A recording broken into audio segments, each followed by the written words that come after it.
Hey YouTube, it's Weston, Weston's Toys and Collectibles, and today we're going to take a look at the new-ish Studio Series Scrapper. This is a Voyager class release, but it's more of a deluxe with a few extra accessories. I don't know if that constitutes a Voyager class price point, but that's how they decided to release it. This is basically from my experience with this figure so far. It's very similar to the Combiner Wars version from the Titan class set that came out back in like 2015, but very much like updated with the plastic. The plastic feels a lot better. It feels a lot heavier than that figure, even though that figure is actually Voyager sized. And then just a lot better color as well. So it rolls. It's got pinned in wheels, so it rolls really well. They are painted silver here on there. You got some purple painted on the canopy on all four sides, so that's really nice to see. Yeah, there's no external Decepticon insignia in vehicle mode. Just kind of odd to see. I thought I'd see one there or something, but that's alright. He does come with accessories. He comes with his little gun here, and that can store on the back right here like that. Or he also comes with the gun for Devastator.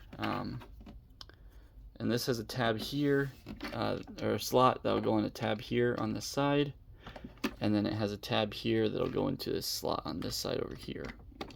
Now when you have these stored on there, you can't fit this in there, so they thought about that and they put a port onto the side of the gun here, so you can plug that gun there like that. And there is Scrapper all armed up. The bucket does move up and down, so that's cool, and it comes up at this joint here as well as this joint here, so you can move it all around. Got nice ladder detailings and stuff on here, but there's not a whole lot of paint in this mode. Another feature of the vehicle mode is that you can take the wings from the Commander Class 2-pack with Long Haul and Hook, and these wings have two tabs, and they'll go into this corresponding slots as well. And they plug in and plug in, just like so. And now you have the winged front end loader. And this is kind of a callback to the fact that you could also do this with the G1 version. So here's the G1 Scrapper. He is missing a canopy, but I've been trying to piece together the original Devastator set, and that's one part I just haven't gotten yet. Yeah, so they both do this.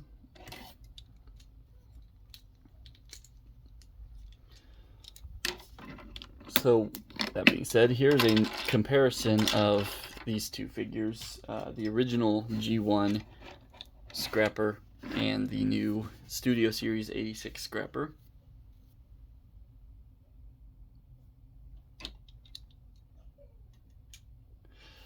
Transformation for this is pretty simple. If you've ever played with the Combiner Wars version, it's very similar to that. So first thing what we're going to do is we'll go ahead and pull the bottom here out with the front of the feet.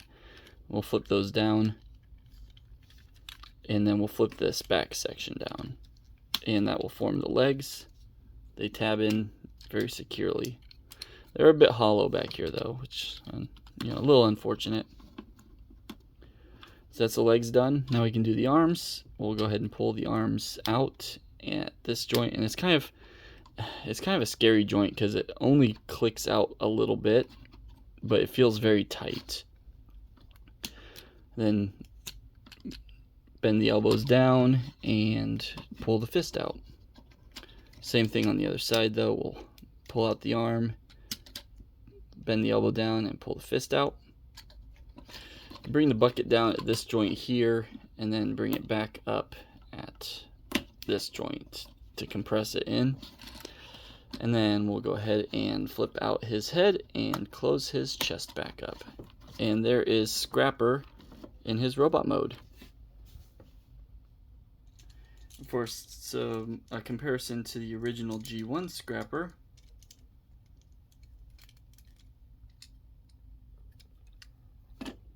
there he is.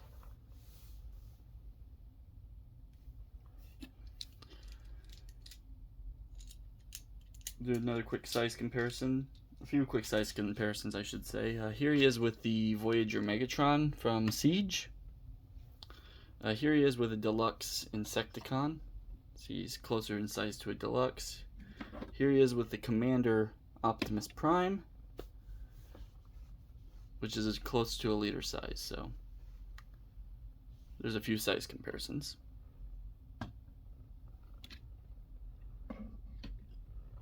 So you can see he's more of a Deluxe size figure than a Voyager size figure, but he came at a Voyager size class, Voyager class price point.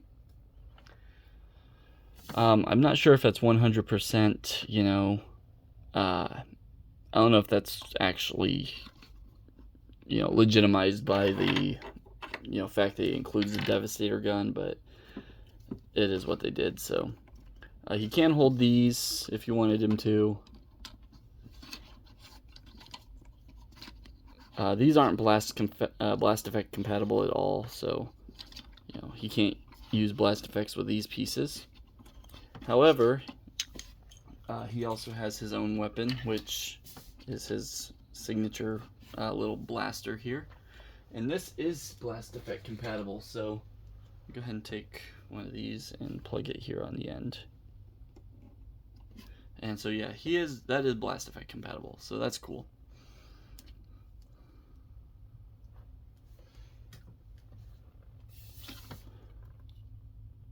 Yeah, so articulation. His head is on a ball joint, so it rotates all the way around, and it can nod side to side. No, it can't really. It felt like it could, but it does nod forward a little bit and up. It doesn't look up a whole lot, but you know, it's just the shape of the head is a square, so it's hard to, you know, get all that extra articulation out of it. He does have butterfly joints though, which is really cool at a you know, at this size. He's got a butterfly joint. It does rotate 360 degrees, and then the arms can go up that far. He's got a bicep swivel here just above the elbow, as well as an elbow bend that goes to 90 degrees. He has no waist joint. He does have the teapot joint here though, that allows for articulation in the combined mode. So there's that. But I think they could have gotten a waist joint in there if they just, like, you know, actually looked into how they could figure out how to do that. But I think they could have fit one in there. He can kick forward that far. It does start rubbing up against the torso though, and he can kick back that far. Once again, it does rub against the torso there, but you can get it. Splits, full splits that way. Knee bends to 90 degrees. He does have a thigh swivel just below the hip, and then the ankle can rock to the side that far, and then forward like that. So he's pretty well articulated. You know, you can get some decent poses out of him, other than, you know, the waist joint not being existent. But, you know,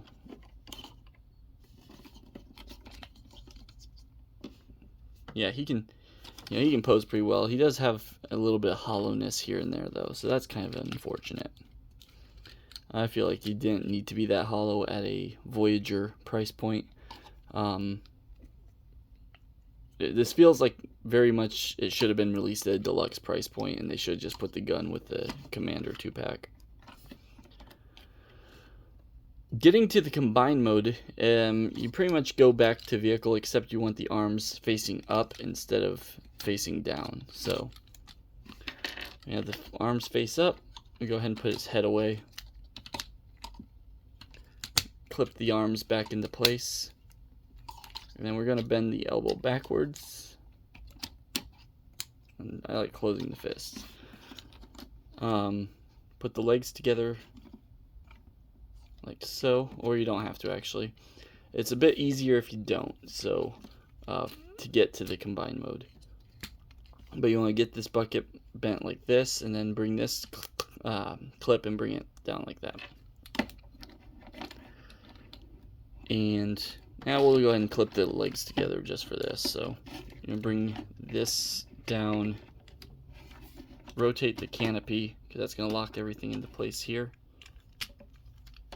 And then just fold the feet up like they were for vehicle mode. It's basically him doing a, headstand sorta, but in vehicle mode, half vehicle mode. It seems like it's pitched forward a bit, and I don't know if, I know a lot of people will rotate these like this, and it's about the same. I think it's a more solid base like this, though. I think it's just the design is pitched forward a little bit. There it is. So if these are flat and this, this bucket has a little bit of play, that's the issue. So yeah, there he is in his leg mode, shin mode. And there's that ankle tilt for the combined mode. It's pretty cool. Pretty decent. So when we get to the when we get more of these guys reviewed, I'm gonna go and combine them together during the reviews, just to get a good look on how everybody looks and how everybody fits together. But this has been my review of the Combiner, or the Studio Series 86. Sorry, this is so similar to the Combiner Wars. Studio Series 86 Scrapper. Yeah, he's pretty good. If you plan on getting this set, definitely, he's a definite pickup. If you don't plan on getting the set, I don't think he's, a great standalone figure, to be honest, but he's pretty cool. He's not a standalone figure. He's one of those, if you want him, you gotta get the whole set. I also forgot, there's a pillar here that you can plug it onto the post on the side of the bucket, so he has his gun attached to his bucket. Yeah, so that's been my review of Scrapper. Thanks for watching, and until next time, till all are one.